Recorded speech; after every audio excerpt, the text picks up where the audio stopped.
بسم اللہ الرحمن الرحیم اعوذ باللہ من الشیطان الرجیم بسم اللہ الرحمن الرحیم۔ عزیز طلباء کرام، ہماری بحث جو ہے مقدمہ داخلی اور خارجی کے درمیان میں تھی، اور مصنف نے اپنی رائے یہ بیان کی کہ مقدمہ داخلی جو ہے وہ محل نظام میں شامل نہیں ہے، کیونکہ اجزاء جو ہیں وہ عین معمول بھی ہیں ذاتاً، اور ان دونوں کے درمیان میں جو مغایرت ہے وہ اعتباری ہے۔ لہذا جب وجوب جو ہے وہ مرکب کے لیے معمول بھی کے لیے آ گیا، وہی وجوب ان اجزاء کے لیے کافی ہے، وگرنہ پھر اجتماع مثلین لازم آئے گا جو ممنوع ہے۔ یہاں تک ہم نے مصنف کی رائے کو پڑھا۔ اب لو قیلہ کے ذریعے سے مصنف ایک توجیہ کو بیان کرنا چاہ رہے ہیں اور پھر اس کا جواب ذکر کریں گے کہ اگرچہ ہم نے کہا کہ ایک چیز ایک ہی جہت سے دو وجوب جو ہے نا وہ قبول نہیں کر سکتی، کیونکہ اس سے اجتماع مثل لازم آتا ہے، لیکن یہ کیوں نہیں ہو سکتا کہ ایک چیز دو متعدد جہات سے دو مختلف جو ہے وجوبات ہے ان کا جو ہے نا وہ ان کو قبول کرے؟ جس طرح سے اجتماع امر و نہی کی بحث میں ہم نے پڑھا تھا کہ بھئی کونیت فی المکان جو ہے وہ کون حقیقت میں ایک جہت سے اس اعتبار سے کہ وہ نماز کا مصداق ہے، صلاۃ کونی ہے یا کونیت الصلاۃ ہے، اس اعتبار سے وہ وجوب کو قبول کرتا ہے، اور اس اعتبار سے کہ وہ کون مقصوب ہے اس اعتبار سے اس کے اوپر نہیں داخل ہوتا۔ ایک ہی چیز پر امر اور نہی جو ہے اگر متعدد جہات سے آ سکتے ہیں تو پھر دو وجوب بھی جو آ سکتے ہیں۔ مصنف فرماتے ہیں تو اگر ہم اس اشکال کو اگر اپنے الفاظ میں بیان کریں تو اس کو اس طرح سے بیان کر سکتے ہیں کہ یہاں پہ اختلاف جہت جو ہے اگر اس کے جہت وجوب کا لحاظ کیا جائے، یعنی ایک جہت جو وجوب کی ہے وہ ایک ہے اور دوسری جہت جو ہے وہ دوسری طرف سے آتی ہے، تو اس صورت میں اجتماع مثلین بھی لازم نہیں آئے گا، اور جب اجتماع مثلین لازم نہیں آئے گا تو دو وجوب کے آنے میں کوئی مسئلہ بھی نہیں ہے، جیسے مسئلہ اجتماع امر و نہی میں ہوتا ہے۔ لہذا یہی اجزاء ازحے سے مقدمیت واجب غیری ہیں، اور اس اعتبار سے کہ یہ مرکب کے اجزاء ہیں، جزء مرکب ہیں، یہ واجب نفسی ہیں، تو اس میں کوئی مسئلہ نہیں ہونا چاہیے۔ مصنف اس کا جواب یہ دیتے ہیں کہ بھئی یہ مسئلہ جو ہے معنی نفی جو ہے یہ اجتماع امر و نہی کے مسئلے سے فرق کرتا ہے۔ وہاں پہ یعنی اجتماع امر و نہی میں جو ہے وہ وہاں پہ دو عنوان مستقل ہیں، کون صلاتی اور کون غصبی، دو علیحدہ عنوان ہیں جو ہر ایک کا حکم علیحدہ ہے، کون صلاتی واجب اور کون غصبی جو ہے وہ حرام ہے، البتہ ان کا جو مصداق ہے خارج میں وہ ایک ہو گیا، جبکہ یہاں پہ جو ہے وہ فقط ایک عنوان ہے، کیونکہ مقدمے کا عنوان جو ہے وہ ذاتاً ایسی کوئی علیحدہ جہت نہیں رکھتا کہ جو مستقل عنوان بنے۔ حقیقت میں عنوان تو مقدمہ ہوتا ہی نہیں ہے، مقدمہ تو وہ ہوتا ہے جو حقیقتاً و خارج ذات پایا جاتا ہے۔ مثال کے طور پہ طہارت جو ہے وہ مقدمہ ہے، لیکن یہ طہارت ہے بذات خود، مقدمہ نہیں ہے، اس اعتبار سے کہ اس کے اوپر عنوان مقدم آئے۔ بس یہاں پہ فقط ایک ہی عنوان ہے، دو جو ہے نا مستقل عنوان نہیں ہے جو مورد حکم قرار پائے۔ لہذا اس وجہ سے فرماتے ہیں کہ وَلَوْ قِيلَ، اگر کہا جائے، ہم نے تو کہا کہ مقدمات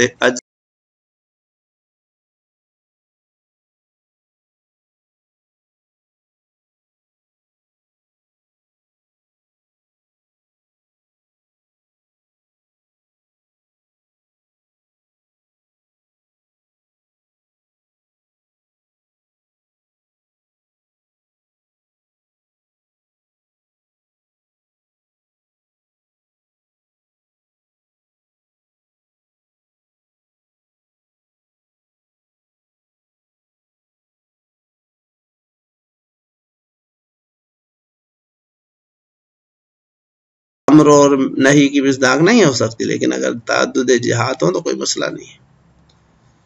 اب کہتے ہیں یہ اگر کہا جائے تو کافی نہیں ہے، لعدم تعددها ہونا، کہتے ہیں اس وجہ سے کیونکہ یہاں پہ جو معنی نفی میں دو عنوان نہیں ہے، ہمارے ہاں بس ایک ہی عنوان ہے جو واجب نفسی سے متصف ہے. لأن الواجب بالوجوب الغیری لو کان انما والاجزاء نفس الاجزاء لا عنوان مقدم اتحاد. کیونکہ پہلی بات یہ کہ واجب جو چیز واجب ہوتی ہے وجوب غیری سے، پہلی بات کہ اگر ہو واجب، لیکن اگر فرض بھی کیا جائے تو وہ تو خود اجزاء ہوتے ہیں، ذاتاً وہ اجزاء واجب ہوں گے،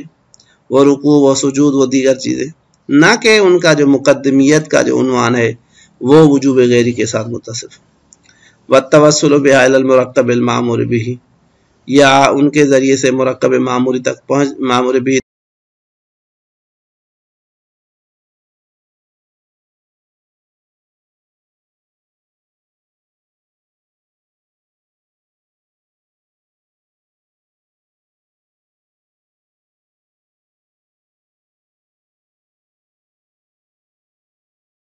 وہ عنوان واجب نہیں ہے، بلکہ وہ افراد ہیں جو حمل شائع کے بنیاد پہ خارج میں کسی ذیل مقدمے کے لیے مقدمہ بنتے ہیں، جیسے طہارت. لا انہ المتوقف علیہ لا عنوانہ، یہ نہیں لانہم المتوقف علیہ لا عنوانہ،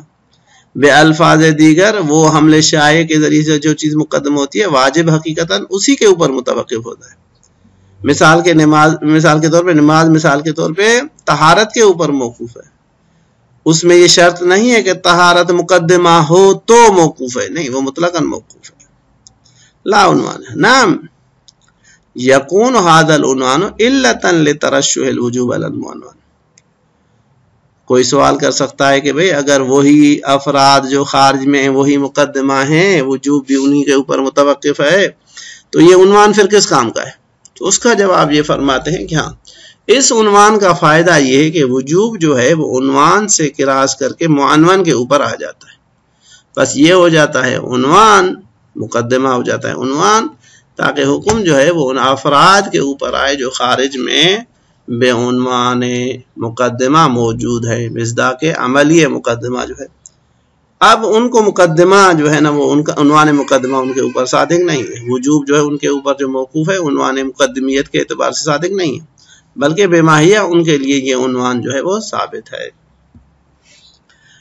لہذا اس نتیجے کو پہنچنے کے بعد فرماتے فن کا دہب ذالک، اس سے یہ چیز جو ہے نا ثابت ہوئی کہ فساد توہم اتصاف کل جزء من الاجزاء الواجب بالوجوب النفسی والغیری، کہ بھئی یہ جو کہا گیا ہے کہ بھئی واجب کے جو اجزاء ہیں ان میں سے ہر ایک جز جو ہے وہ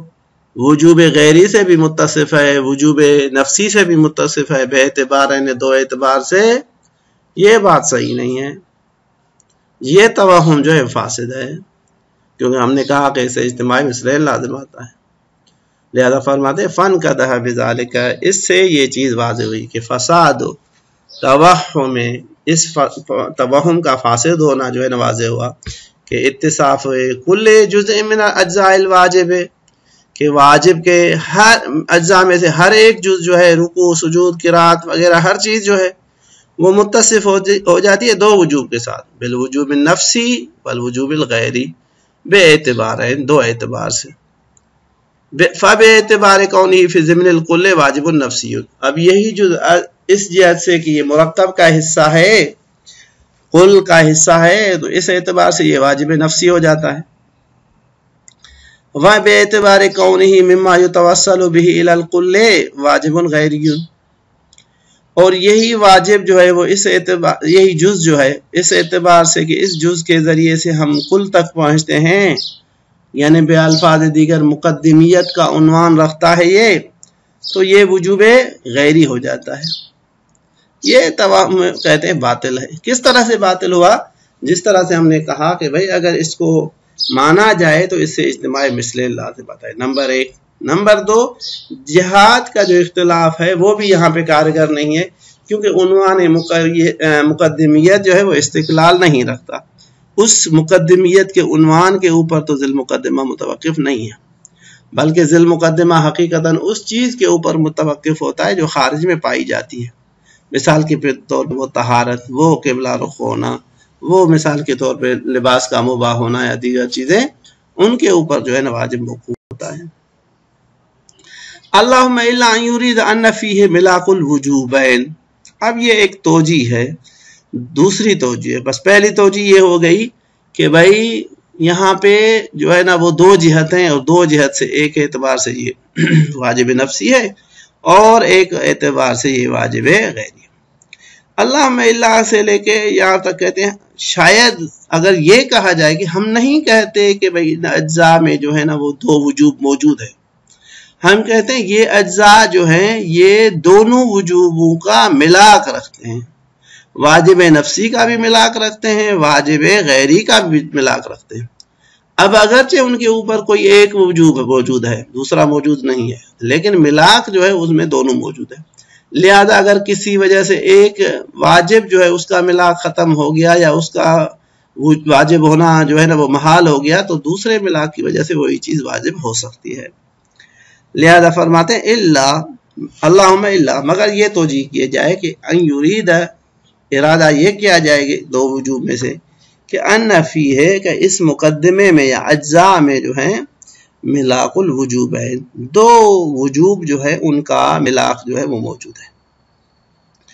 وَإِنْ كَانَ وَاجِبًا بِوُجُوبٍ وَاحِدٍ نَفْسِيٍ، اگرچہ اس وقت یہ جز جو واجب ہوا ہے وہ ایک ہی وجوب سے واجب ہے اور وہ واجب نفسی ہے۔ اب سوال ہو سکتا ہے کہ بھئی وہ واجب اگر ایک ہی ہے تو واجب نفسی کیوں؟ واجب غیری بھی تو ہو سکتا ہے، آپ اس کو واجب نفسی کے ساتھ کیوں کہتے ہیں متصل؟ کیوں کہتے ہیں لسب کی؟ کیونکہ پہلا وجوب کس کا ہے؟ وہ تو واجب نفسی کا ہے نا، پہلا امر تو نماز کا ہے نا۔ یہ جو اس کا جز بنا ہے یہ بعدن بنا ہے، پہلے مرکب کے لیے امر ہے پھر اجزاء کے لیے امر ہے۔ حقیقت میں اجزاء کا وجوب پیدا ہی تب ہوا جب مرکب ہو، ذیل مقدمہ جب واجب ہوگا تبھی مقدمہ واجب ہوگا۔ لہذا کہتے ہیں اگر یہ کہا جائے کہ دونوں میں ملاک موجود ہے تو پھر اس صورت میں لسب کی تو پھر ہو سکتا ہے، اس توجیہ کو اس حد تک قبول کر سکتے ہیں۔ فتح عمل، شاید یہ کہنا چاہیں کہ بھئی یہ چیز بھی اس بات کے لیے کافی نہیں ہے، کیونکہ ملاک اور چیز ہے، حکم کا آنا اور چیز ہے۔ ہذا کلہ فی المقدمۃ الداخلیہ، اب تک جو ہم نے بحث کی وہ مقدمہ داخلیہ میں تھی۔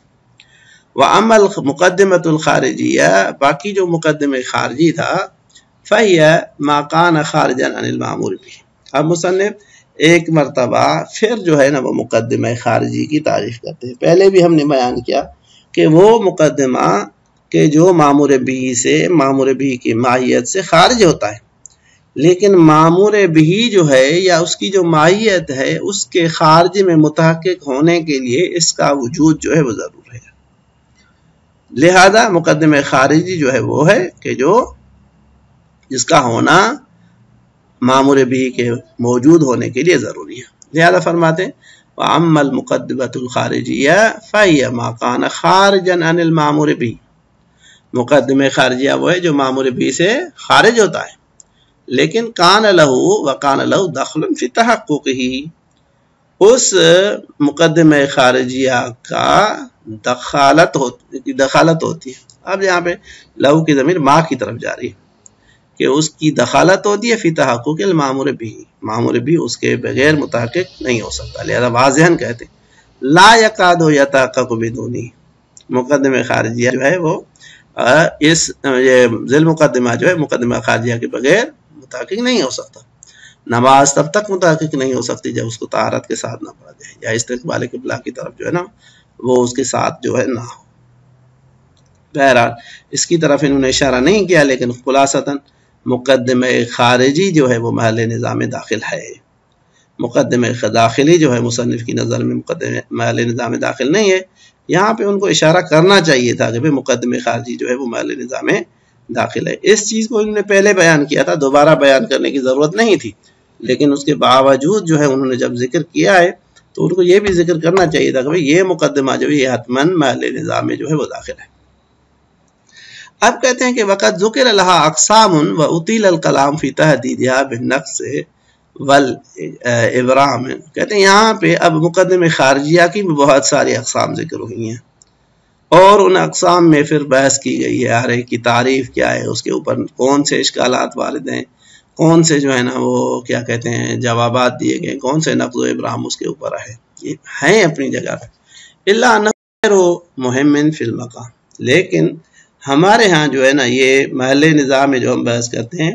ان اقسام کی کوئی حیثیت نہیں ہے۔ اصل مقدمہ خارجیہ کے بارے میں ہم نے کہہ دیا کہ وہ محل نظام میں شامل ہے، تو اس کے جو اقسام ہیں وہ بھی شامل ہیں۔ اب وہ کون کون سا قسم ہے، ان کی تعریف کیا ہے، کس صورت میں ہے، یہ کہتے ہیں ایسی چیز نہیں ہے جو اس کو ہم اہمیت دیں،